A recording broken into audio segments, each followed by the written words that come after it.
feelings lie buried that grace can restore. Touched by a loving heart, wakened by kindness, chords that were broken will vibrate once more. Rescue the perishing, care for the dying. Jesus is merciful, Jesus will save. Rescue the perishing, duty demands it. Strength for thy labor the Lord will provide. Back to the narrow way, patiently win them. Tell the poor wanderer a Savior has died. Rescue the perishing, care for the dying. Jesus is merciful, Jesus will save. Rescue the perishing, care for the dying. Jesus is merciful, Jesus will save.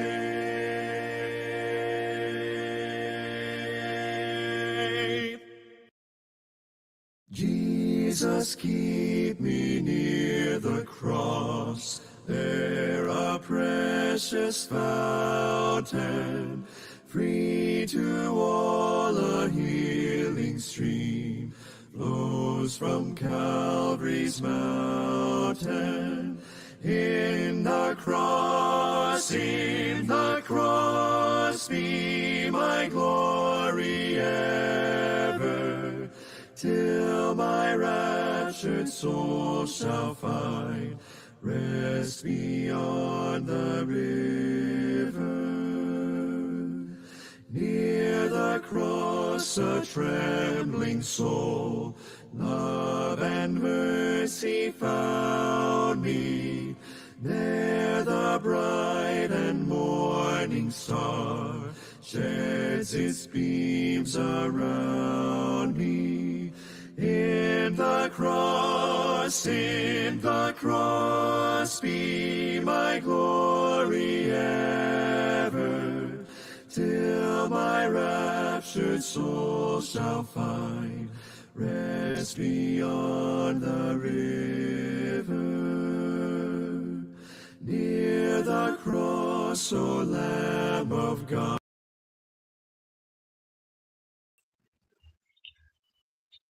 Mapagpalang gabi po sa inyong lahat.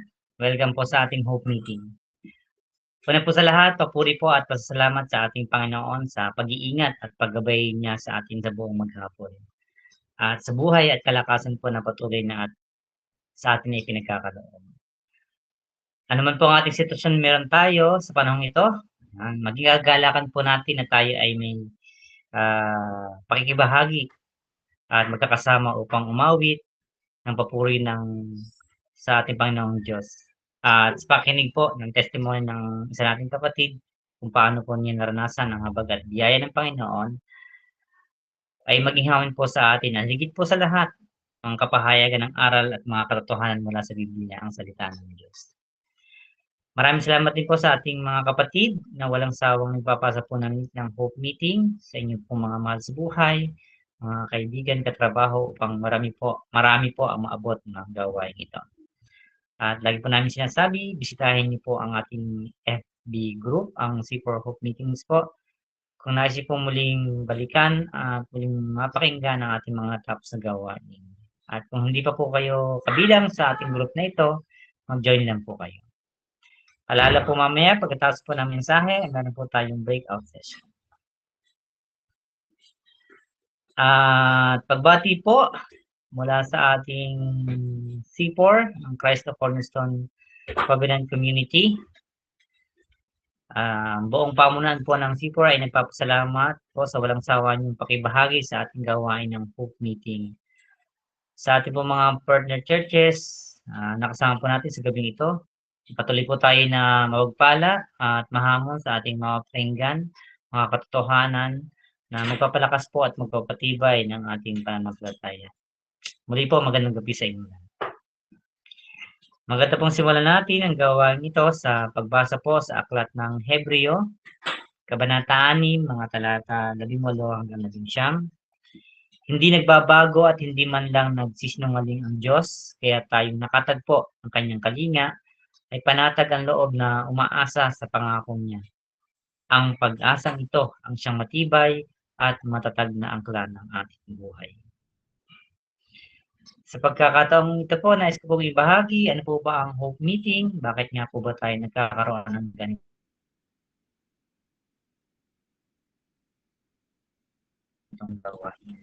Ang HOPE po ay stands for Household Opportunities, Education, and Experience. At ang C for Hope Meeting po ay naglalayo na ibalita ang makapangyarihang pagkilos at mensahe ng Panginoon sa komunidad. Pangalawa po, ay bahagi ang galak na dharma dahil sa biyaya ng Panginoon at layunin po na mahamon ang bawat isa at tumugon sa Panginoon at makibahagi sa buhay na may pagpapalala sa Kanya at sa Kanyang kalooban. Ngayon po, sama-sama po tayong umawit sa Panginoon. Awitin po natin aming Diyos. Aming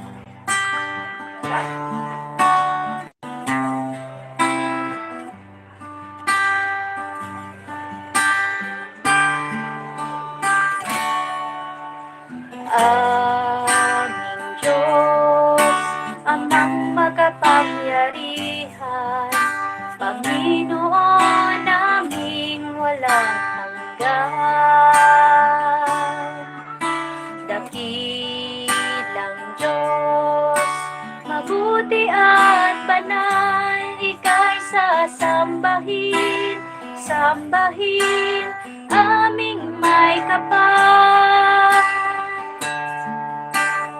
Aming Diyos, Amang makapangyarihan, Panginoon naming walang hanggan.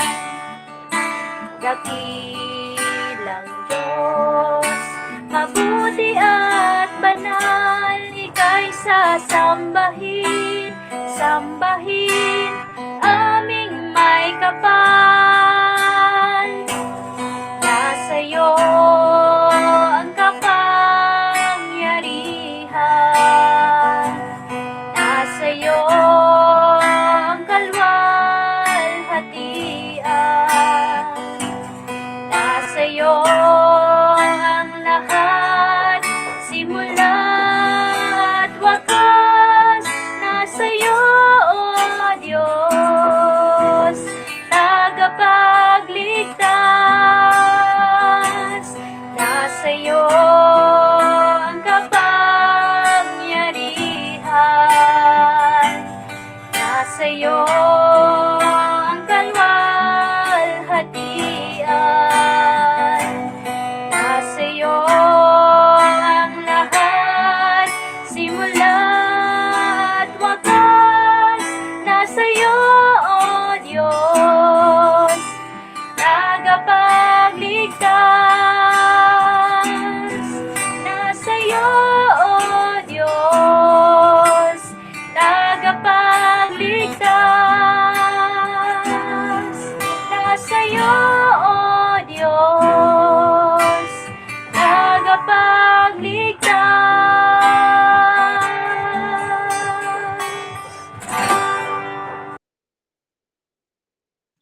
Amen. Salamat po sa napakagandang awitin. Tunay na nasa Diyos ang lahat-lahat. Pakinggan po natin ang patotoo ng isa po nating kapatid from C4. Ang ating pong ating Ana Picayo at susundan po ito ng handog na awitin ni Ashley Dayan Aguinaldo.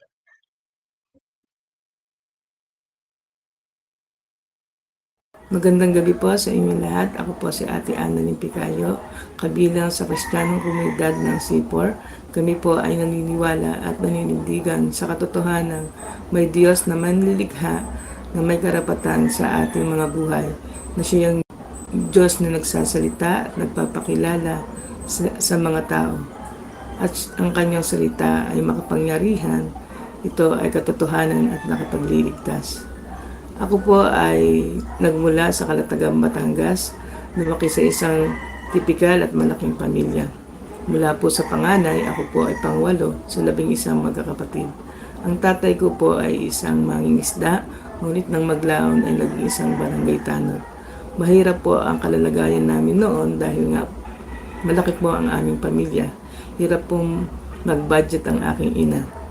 Lumaki po kami nagtitiis at gumagawa ng paraan upang makatulong sa mga magulang. Noong high school po ako, nagluluto po si inay ng banana chip at siyang naman kong itinitinda sa aming paaralan. At malaki pong tulong ito sa aking pag-aaral. Pinagkatiwalaan din po ako ng aking guro at ng aming klase na humawak ng mga koleksyon para sa aming mga activities. At buhat po dito ay meron po akong 10%. Masaya ako noon at nakakatulong po ako sa aking mga magulang. Ito rin po ang naging daan upang lumakas ang aking loob at lubos kong pagtiwalaan ng aking sarili.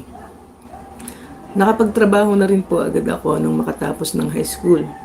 Naging empleyada sa iba't ibang kumpanya. Mula sa Lipa, kung saan nahirapan ako magtrabaho, hanggang sa napalipat po ako sa FPIP sa Santa Anastasia, Santo Tomas, Batangas. Dito, naging maganda ang performance ko dahilan upang alukin ako ng aking manager na pag-aralin sa kolehiyo. Kaagad ako nagdesisyon at nag-resign. Nung una, maayos naman at itinuring ako na di iba ng kanilang pamilya. Ngunit nang ako po ay nasa second year college na, ay dumating po ang mabigat na pagsubok sa mag-asawang nagpapaaral sa akin. Naapektuhan po ang aking pag-aaral dahil nawalan po ng trabaho ang isa sa kanilang mag-asawa. Kabigatan na po sa kanila ang pag-aralin ako dahil sa 4 nga po ang anak nilang nag-aaral sa private school. Gayunpaman, nagpatuloy ako at nagsumikap hanggang sa makatapos ng kolehiyo. Noon din, sinasabi ko na po sa aking sarili na ako ay isang Kristiyano dahil ng grade 2 po ako ay nakakasama na po ako ng aking kapatid sa mga gawain ng Panginoon. At kinilala ko si Jesus bilang Haring Tagapagligtas, ngunit hindi ko lubusang nauunawaan ang kaligtasan ito at wala ring pagpapahalaga kay Kristo. Mas pinipili kong sundin ang kagustuhan ko, pabigla-bigla sa mga desisyon, lalo na sa mga bagay na inaakala kong magdudulot sa akin at sa aking pamilya ng kaginhawaan. Mas pinaniniwalaan ang sariling kakayahan kaysa Diyos na nagbigay sa akin ng lahat ng bagay at ng aking tinataglay. Nang ako po ay makapag-asawa sa katauhan ni Kuya Raymar Picayo, unti-unti po akong napalapit sa komunidad ng Sipor at naging aktibo sa mga gawain ng Panginoon. Unti-unti ko ring naunawaan ang kalooban ng Panginoon sa aking buhay, lalo na nang ako ay mag-enroll sa paaralang Pambibliya sa USBCCI sa pagtuturo po ni na Kuya Roy at Kuya Rex Mendoza. Sila ang ginamit ng Diyos para maunawaan ko ang kaligtasan mula kay Kristo. Naging malinaw sa akin na walang ambag ang tao para sa kaligtasan. Walang kakayahan ang tao ni tanggapin niya si Jesus bilang Panginoon at Hari ng kanyang buhay. Ang lahat po ay pagkilos lamang ng Diyos. Siya ang pumili sa akin para sa kaligtasan ito at ito ang nagpabago ng aking pananaw lalo na sa aking sarili. Ipinakita ng Diyos na siya lamang ang tangi kong paniwalaan, pagtiwalaan ng lubusan, hindi ang sarili kong kakayanan. Sa kanya makasusumpong ng kapayapaan sa pamamagitan lamang ng Panginoong Jesus. Ngayon, ako po ay nakapagpapatuloy dahil lamang sa tulong at biyaya ng Panginoon. Sa tuwing may mga pagsubok, ito man po ay nasa anyo ng kahirapan, karamdaman, katiisan, ay ang Diyos na po ang aking lubos na pinagtitiwalaan at inaasahan. Sinasabi po sa Jeremiah 9:23-24 ay ganito. Ang sabi ni Yahweh, huwag ipagmayabang ng matatalino ang kanyang karunungan, ni ng malakas ang lakas na kanyang taglay, ni ng mayaman ang kanyang kayamanan. Kung may nais ipagmalaki, ang ipagmalaki niya ay ang pagkakilala at pagkaunawa sa akin. Sapagkat ang aking pag-ibig ay hindi nagbabago, makatarungan at matuwid ang mga ginagawa ko. Ito ang mga bagay na nais ko. Ako si Yahweh ang nagsasabi nito. Dalangin ko po na gamitin ng Diyos ang aking patotoo na ito upang magbigay hamon at pagpapala sa inyo at sa lahat ng makakapakinig. Mamuhay po tayong nasa ilalim ng presensya ng Diyos, napapasakop sa otoridad ng Diyos at namumuhay tuwina para sa kapurihan lamang ng ating Diyos. Soli Deo Gloria.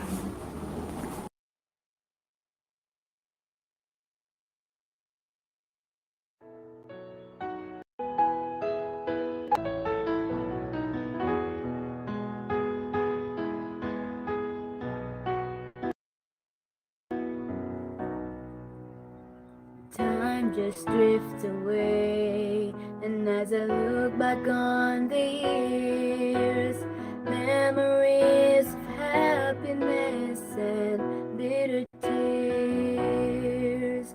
Through it all there was a common thread that cannot be ignored.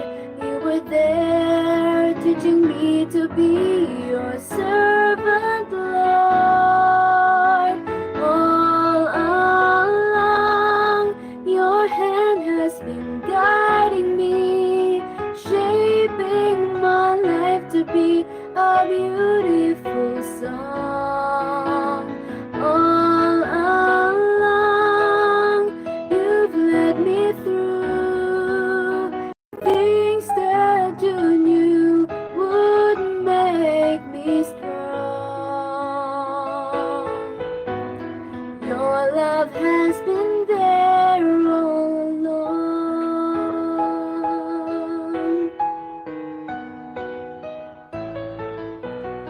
Every joy and pain have a reason of its own. Now I realize that I was not alone. The changing seasons of my life were not left up to chance. Lord, I know you were working to fulfill your plans. All along, your hand has been guiding me, shaping my life to be a beautiful song. All along, you've led me through things that you knew would make me strong. Your love has been there all along. Tomorrow when I turn around and I look back at today, I'll understand your purpose and my thankful heart will say, all along, your hand has been guiding me, shaping my life to be a beautiful song. All along, you've led me through things that you knew would make me strong. Your love has been there all along. Your love has been there all along.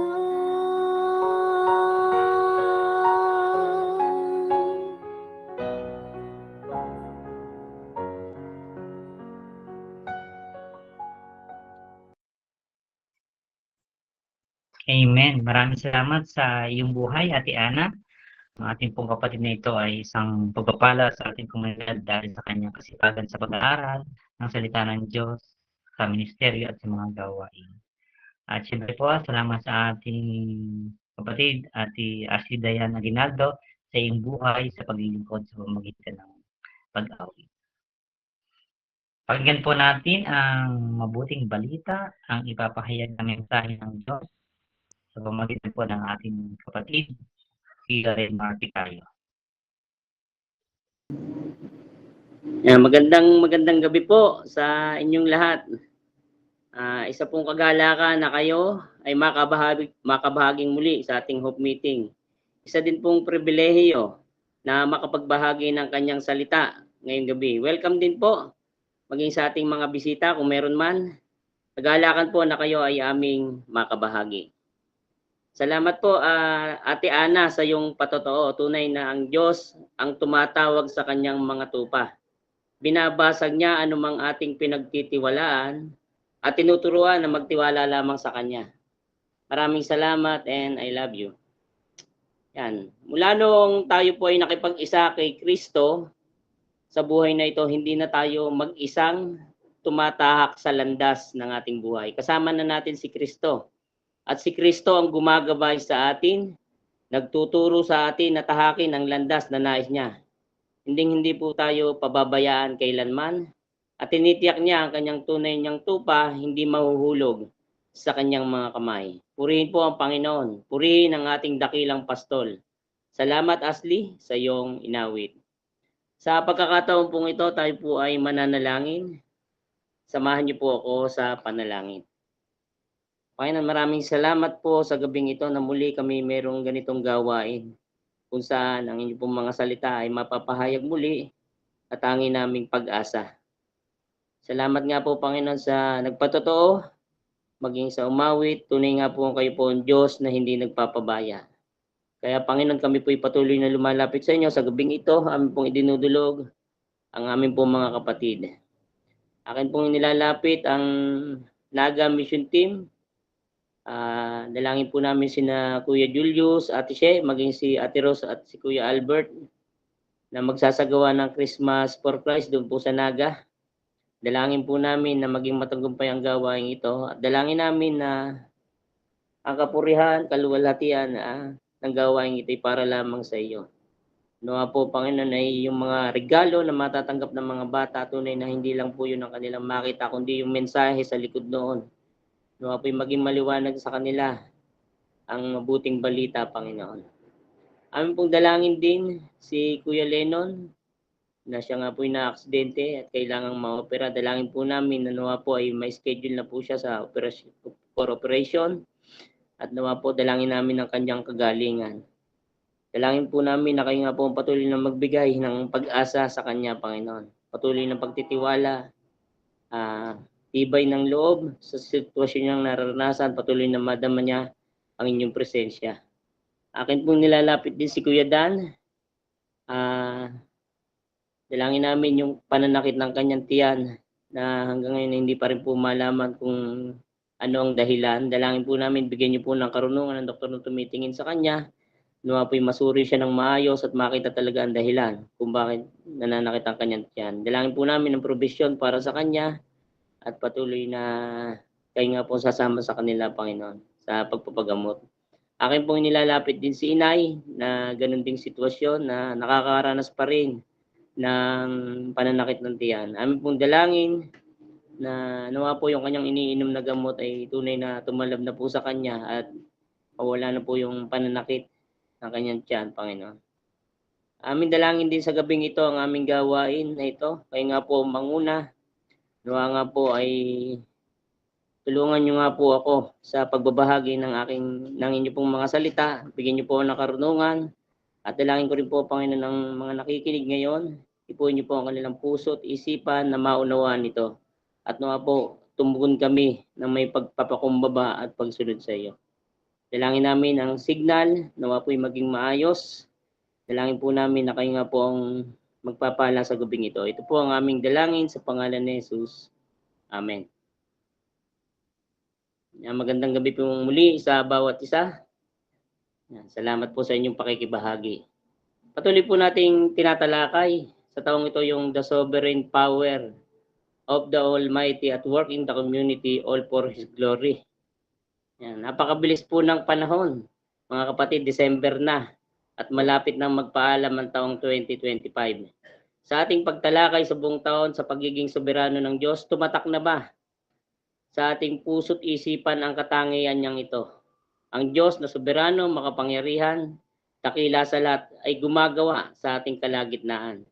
Siya ay gumagawang malaya at walang sino man ang makakapigil sa Kanya upang ang Kanyang hinirang ay pagpalain, patatagin, banalin, at magpatuloy hanggang wakas. Tayo'y patuloy na ginagabayan, kailanman hindi niya tayo pababayaan, upang ang kanyang hinirang ay patuloy na makapagbigay sa kanya ng kaluguran, at kaluwalhatian. Katulad na lamang po ng salmista sa awit 71:16. Sabi po dun sa awit 71:16, pagkat ikaw, Panginoong Yahweh, malakas at makatwiran, ihahayag ko sa madla katangiang iyo lamang. Sa pananalangin po, bumubukal sa kanya ang pagluwalhati sa Diyos na dakila. Kinilala niya ang kalakasan at pagiging makatwiran ng Diyos na ito. Hindi siya nangimi na ibahagi sa madla ang katangian ng Diyos na tunay niyang naranasan sa kanyang buhay. Katatapos lang po ng ating pagtalakay patungkol sa ebanghelismo at pagdidisipulo. Ano na ang ating naging tugon buhat dito? Katulad ng gawain na ito, ang Hope Meeting, na kung saan bahagi ng ating pag-iebanghelyo sa iba, nasusumpungan ba na tayo po ay patuloy na nagpapasa ng link na ito? Nasusumpungan ba na tayo ay patuloy sa pag-imbita sa gawain na ito sa ating mga kapamilya, kamag-anak, kaibigan at mga taong malapit sa atin na wala pa kay Kristo? O tumigil na tayo dahil hindi naman tayo pinapansin at binabaliwala lamang ang ating imbitasyon? Huwag tayong mawawala ng pag-asa, mga kapatid. Patuloy tayong maging tapat sa pag-abot sa iba. Ang Diyos ang kikilos sa kanilang mga puso. Hindi tayo titigil ng pag-abot at paghahayag sa kanila, gaya po ng salmista. Sa buwan na ito, meron po tayong tema. Ngayon pong December, The Incarnation of the Sovereign Savior. Ito yung pinakadakilang kilos ng soberanong Diyos na kung saan walang sino man ang makahihigit o makakapantay dito. Diyos siya. Siya ay Diyos na makapangyarihan sa lahat, hindi nangiming iwanan ang langit, nagkatawang tao at nanirahan sa piling natin. Isang tabi ang pagka-Diyos at namuhay sa mga makasalanan. Ito ay kanyang sariling marunong na pagtatakda, inihula ng mga propeta sa lumang tipan, natupad sa bagong tipan, at ngayon ay ginugunita ng mga tao sa panahon na ito, dahilan kung bakit may Pasko. At ngayong gabi sa pag-aaral ng salita ng Diyos, ating maunawa ng dahilan ng kanyang pagkakatawang tao. Hindi lang para may pagdiriwang o pagbibigayan ng regalo, kundi ano talaga ang tunay na layunin niya. Sa gabing ito, meron po tayong topic. Ang topic po natin ay Juan Mabuti. Pamantayan at pag-asa ng marami. Marahil po, iba sa atin ay kilalang kilala na si Juan Mabuti.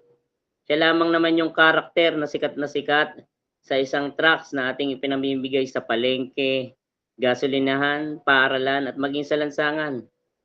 Mayroong tumatanggap at mayroon namang ginagasumot ito at itinatapon na lamang sa basurahan. Si Juan Mabuti ay larawan ng maraming tao sa ating kapanahunan na ang kanilang pamantayan patungkol sa kanilang pananaw, sa kanilang sarili at kung paano ang kanyang mabubuting gawa ang nagiging sukatan ng kanyang kaligtasan o kanyang sukatan upang makapasok sa langit. Ngayong gabi ating kilalanin si Juan Mabuti. At meron ba talagang pag-asa ang kanyang pinanghahawakan upang makapasok sa langit o tanggapin siya doon ng Diyos doon sa kaluwalhatian? Ngunit bago natin simulan, natin munang basahin ang key verse sa gabing ito. Ito yung ating mababasa sa John 14:6. Very familiar verse. Sabi po dyan, sumagot si Jesus, ako ang daan, ang katotohanan at ang buhay. Walang makakapunta sa Ama kundi sa pamamagitan ko. Ngayon, kilalanin natin si Juan Mabuti. Kung ang sukatan po ng pagpasok sa langit ay kabutihan, hindi po papahuli dyan si Juan. At for sure, siya po yung nasa unahan dahil siya daw ay napakabuting tao.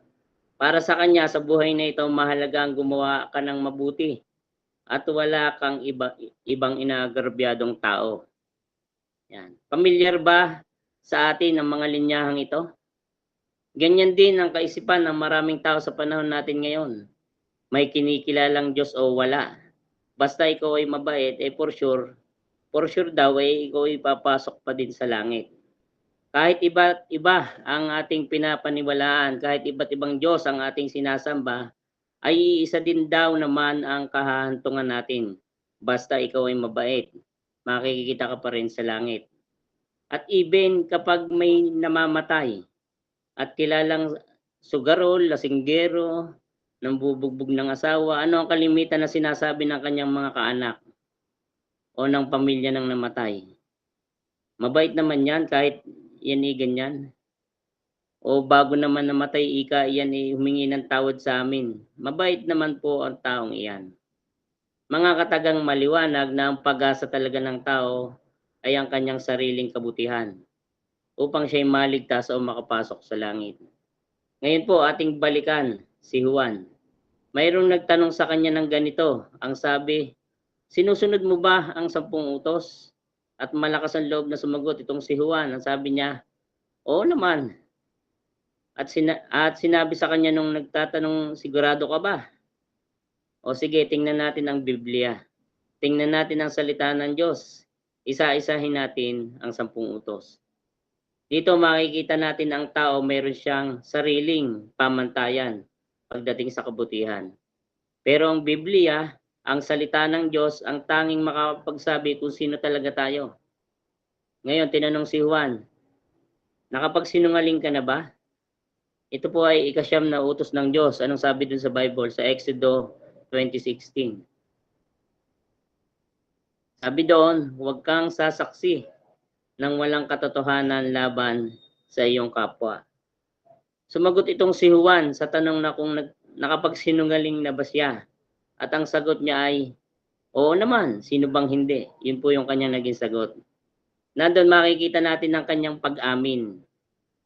Maganda sana, pero may malaking problema. Para kay Juan, ang paglabag sa utos at kalooban ng Diyos o ang paggawa ng kasalanan ay normal lang. Kung kaya ito ay maliit na bagay lamang at hindi malaking usapin. Para kay Juan, walang masama sa pagiging sinungaling, lalo na kung ito naman ay ginagawa ng marami. Ngunit sa pamamagitan ng salita ng Diyos, iniharap siya ng kanyang kausap sa kung ano talaga ang tunay niyang kalalagayan. Iniharap siya sa katotohanan dahil si Juan ay namumuhay sa kasinungalingan. Muli siyang tinanong ng kanyang kausap, ano ang tawag sa taong hindi nagsasabi ng katotohanan? Sumagot si Juan, sinungaling. Isang katotohanan na hindi niya may tatanggi. Sa unang utos pa lang nalantad na kung ano talaga si Juan, na si Juan ay hindi mabuti dahil siya ay sinungaling. Marami pang utos ng Diyos ang ibinato ng kanyang kausap kung saan lalong naglantad ng tunay niyang katatayuan na humantong sa kanyang sarili sa pag-amin na hindi siya perpekto. Maraming mga tao sa panahon natin ngayon ang katulad talaga ni Juan, namumuhay sa ganitong kalalagayan, namumuhay sa ganitong kaisipan na okay lang sila. Kahit na nagkakasala ay hindi sila nag-iisa. Kahit na nagkakasala ay okay lang naman dahil meron naman ika akong ginagawang kabutihan. Kahit papano para bagang okay lang na magkasala, okay lang na labagin at baliwalain ng Diyos dahil sa kabutihan, di umano na kanilang ginagawa. Meron sila tilang pangtapal sa kanilang ginagawang kasalanan. Sisipagan ng pagdulas sa church, magiging active sa lahat ng gawain upang maitago ang kasalanan. Gaya ni Juan, mabuti. Okay ang kanyang ginagawang pag-amin. Pero ang tanong, nakita ba talaga niya yung totoong problema? Marami ngayon alam na sila'y nagkakasala pero hindi kita ang bigat nito sa kanilang buhay. At babawi na lang sa paggawa ng mabuti. Ang tanong, hanggang saan tayo dadalhin ng kabutihan nating ito? Talaga bang sapat ito para tanggapin ng Diyos? Sa kabilang dako naman, ang kasalanan ay hindi lamang paggawa ng mga bagay na mali. Yun po kasi ang malimit nating nakikita. Kasalanan din ang paggawa ng hindi tama at mabuti. Ano po ang sabi ng salita ng Diyos sa Santiago 4:17? Ang sabi po doon, ang nakakaalam ng mabuti na dapat niyang gawin ngunit hindi ito ginagawa ay nagkakasala. Minsan naneneglect ng karamihan na kasalanan din ang hindi paggawa ng dapat nating gawin. Minsan, ang higit na napapansin ay yung mga ginagawang mali, nakakaligtaan ng tao, lalo na ng mga nagpapakilalang Kristiyano, na ang hindi paggawa ng mga bagay na dapat sana'y kanyang ginagawa ay isang kasalanan sa Diyos. Katulad na lamang ng mga espiritual na disiplina, katulad ng pagbabasa ng Biblia, pananalangin, at pakikibahagi sa pagsamba kasama ang mga kapatid sa pananampalataya. Gayun din ang katatapos lamang na topic natin nitong nakaraang buwan na pag-eebanghelyo, kung saan ito ay dakilang atas sa bawat isa sa atin na ibahagi ang mabuting balita sa iba. Ang hindi pagsunod sa maliwanag na utos at kalooban ng Diyos ay direktang pagsuway sa Kanya. At dahil dito, tayo po'y nagkakasala pa rin. Sa patuloy na pagkompronta po kay Juan, sinabi ng kanyang kausap na wala tayong maisesekreto sa Diyos. Anong sabi po doon sa awit 44:21? Ito po yung sinasabi. Ito'y iyong mababatid pagkat sa iyo'y walang lihim. Sa iyo ay walang lingid na isipan at damdamin. Mga kapatid, wala tayong maililihim sa Diyos. Lahat ay lantad sa kanyang harapan. Alam ng Diyos ang pinakatatago nating kasalanan. Alam din ng Diyos ang motibo natin kapag tayo ay gumagawa ng mabuti. May mga pagkakataon na ang lakas ng ating loob gumawa ng kasalanan na para bagang walang Diyos na nakatingin sa atin. Sa kapwa natin, tao, nahihiya tayo, diba? Na malaman nila ang ating kasalanan, natatakot tayo sa kapwa natin tao. Pero sa Diyos ay hindi. Na siyang higit na makapangyarihan at handang magparusa sa mga ito. At minsan din naman tinutumbasan natin ito ng mabubuting gawa na para bagang masusuhulan natin ang Diyos at may pagmamalaki pa din sa sarili gaya ni Juan na sinabi ay ganito. Ito po yung sinabi ni Juan, Pero kung ikukumpara mo ako sa mga taong ito, isa akong santo.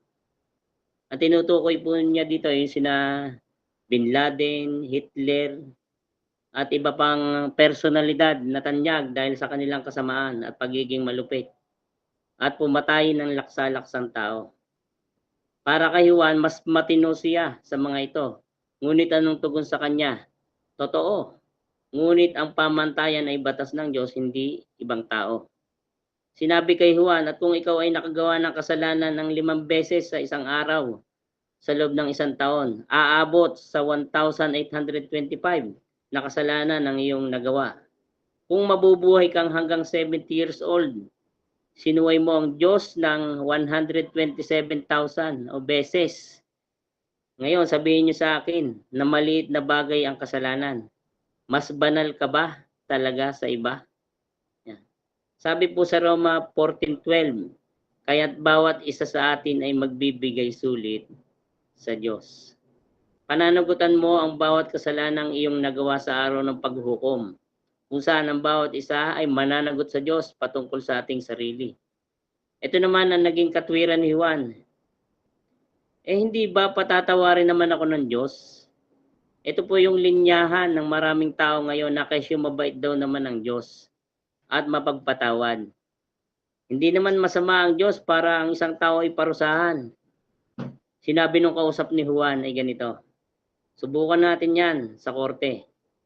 Sa harap ng hukuman, sabi ni Juan sa hukom, alam kong lagi kong sinusuway ang batas pero pwede bang palampasin mo na lang ito?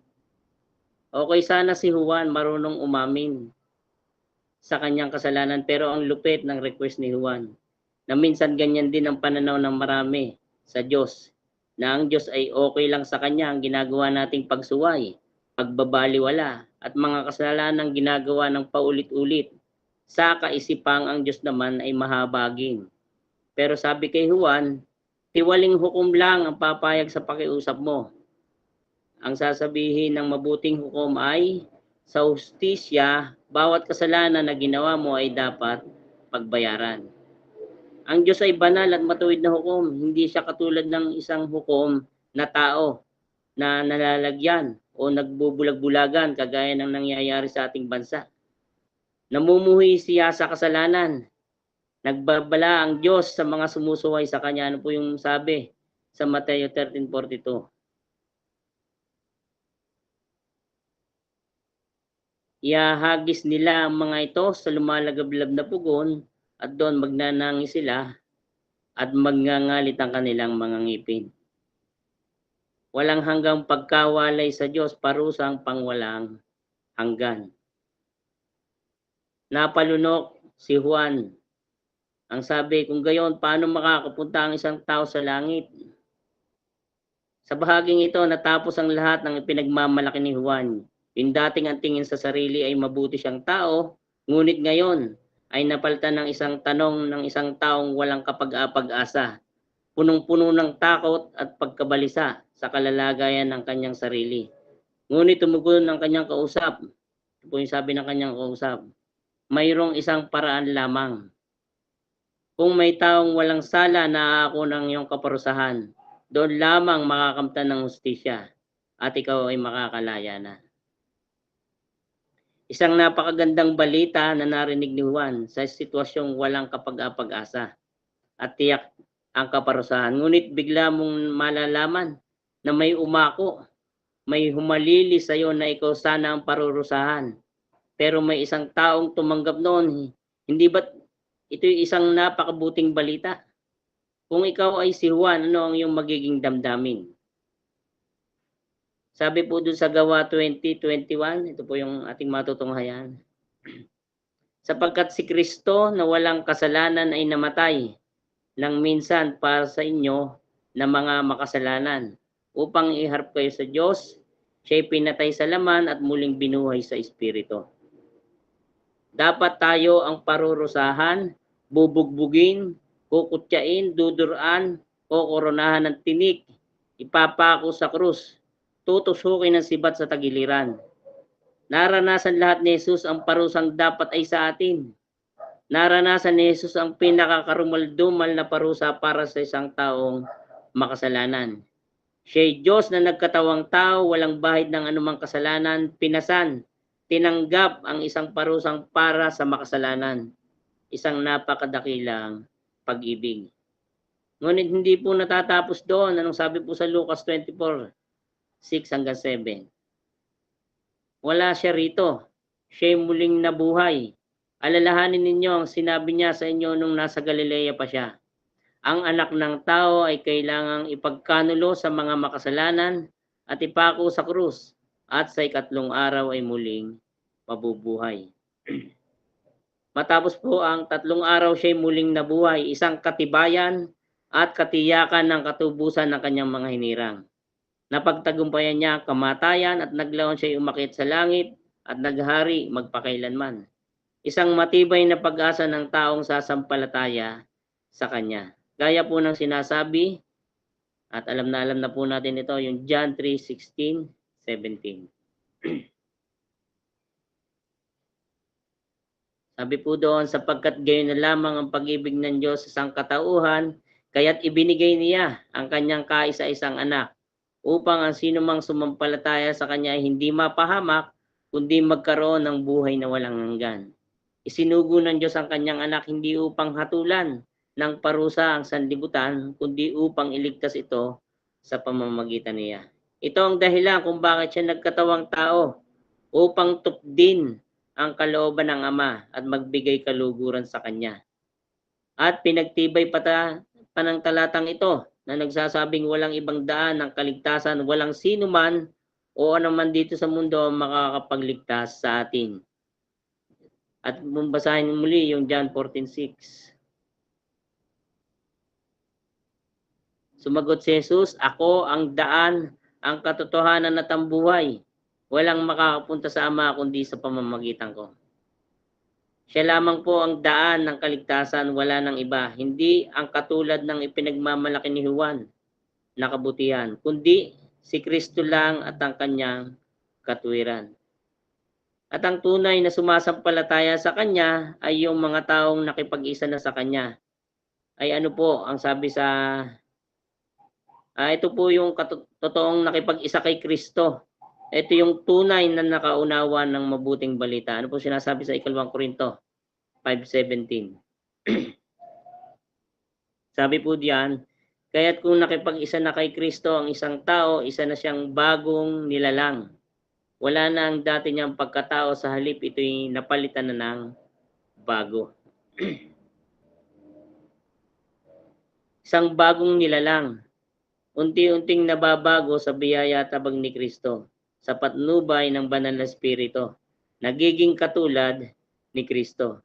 Ngunit ikaw na nagsasabi na ikaw ay mananampalataya, ngunit namumuhay at nagtatampisaw pa sa kasalanan, mag-isip-isip ka kung tunay ang iyong pananampalataya. O baka ikaw ay nadadaya ng iyong sarili. Oo, hindi tayo naliligtas sa mabubuting gawa. Ngunit ang nakay Kristo na hindi natutuwa sa masama. Ilang hamong tanong para sa bawat isa sa atin sa gabing ito. Yan. Ito po yung una. Nabubuhay pa din ba tayo na umaasa sa ating mga mabubuting gawa? Ano ba para sa iyo ang paggawa ng kabutihan? Anong dahilan kung bakit ka gumagawa ng kabutihan? Atin po tingnan yung pangalawa.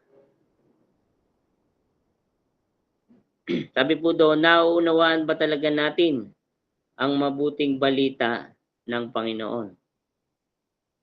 Ito yung panuring tanong sa bawat isa sa atin. Ito yung pundasyon na dapat nating maunawaan. Baka ang tagal-tagal mo ng mananampalataya, hindi talaga malinaw sa iyo ang gospel. Kung kaya wala pa ding pagbabago at nananatili kang nabubuhay sa kasalanan kasi hindi mo naiintindihan talaga ito. Atin po tingnan yung pangatlo. Ano ang iyong magiging tugon sa mensahe ngayong gabi? Magbabaliwala o magtitiwala? Isang tanong para sa bawat isa, lalo na po sa ating mga bisita ngayon. Kilusin nawa tayo ng Panginoon sa gabing ito na tumugon sa mabuting balitang ito. Pagpalain po tayong lahat ng ating Panginoon. Sa Diyos po ang papuri.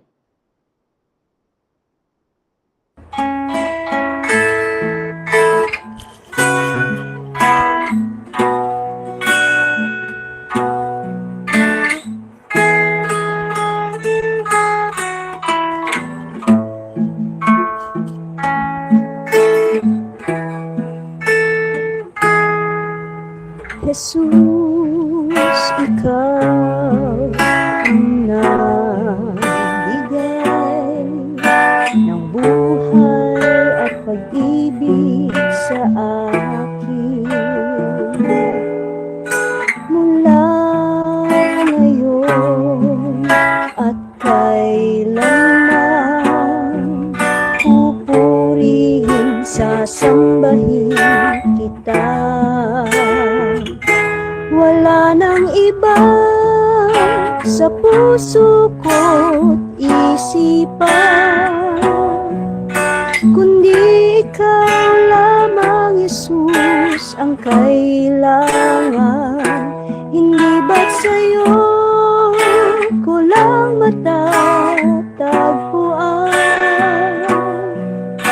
kaligtasan at buhay na walang hanggan.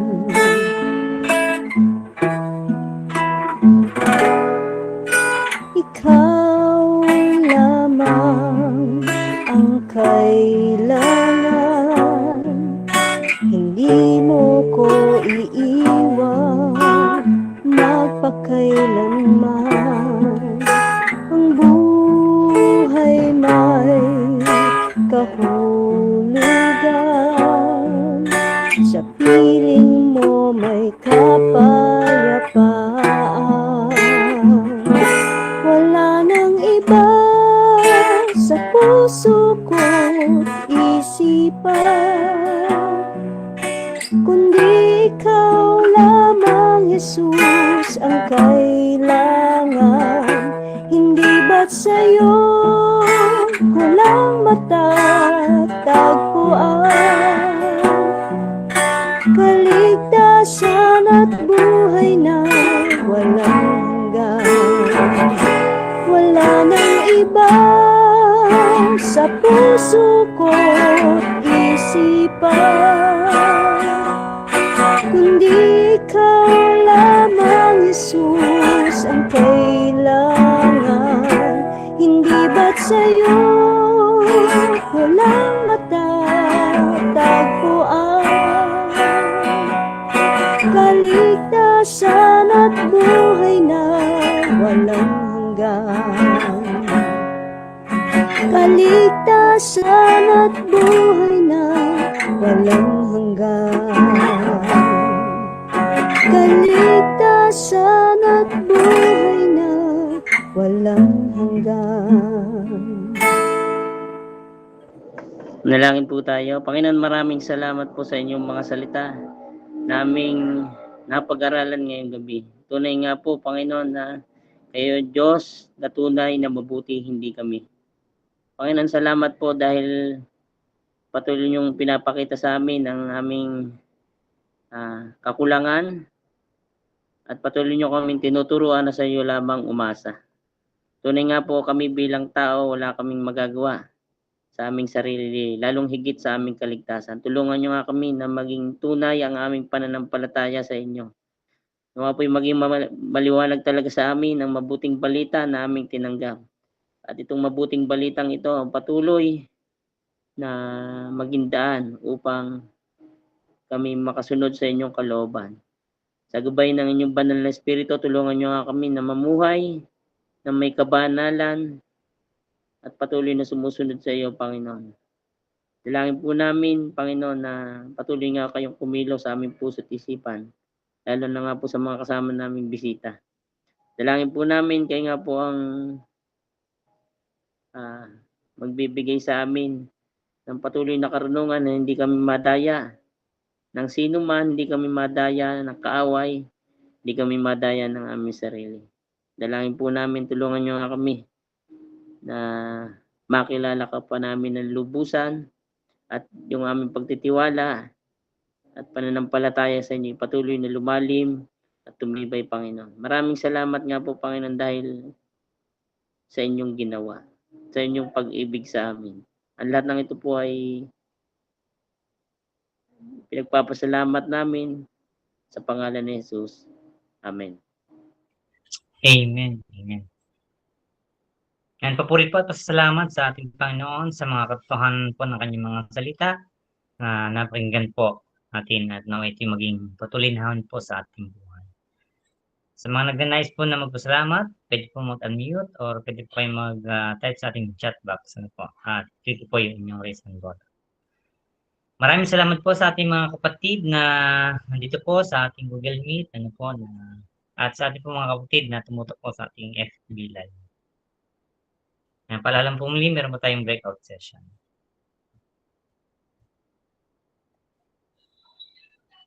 Yan, wala na po, tayo po ay mag-open ng cam para po sa ating picture taking.